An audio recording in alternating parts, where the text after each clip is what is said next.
پرانے سے پرانا سر درد بھی اس نسخے سے ختم۔ جانیے سر درد سے چھٹکارا حاصل کرنے کا وہ طریقہ کیا ہے جو فوری اثر دکھائے۔ ناظرین، سر درد ایک عام درد ہے جو ہر 10 میں سے 7 افراد کا ہوتا ہے۔ ویسے تو یہ کوئی سنگین مسئلہ نہیں ہے، کیونکہ یہ عموماً زیادہ ٹی وی، موبائل یا کمپیوٹر کی سکرین دیکھنے یا پورا دن ضرورت سے زیادہ کام کرنے، تھکنے یا نہ سونے کی وجہ سے ہوتا ہے، اور جلد ہی ٹھیک بھی ہو جاتا ہے۔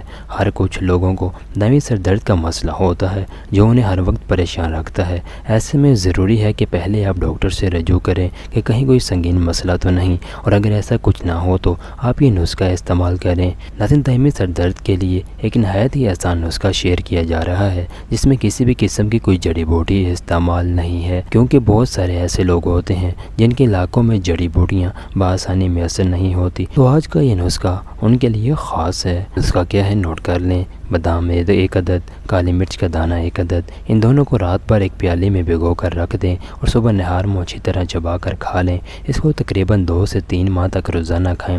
سر درد تو چلا ہی جائے گا، ساتھ میں آپ کی نظر بھی تیز ہوگی اور سکن بھی اچھی ہوگی۔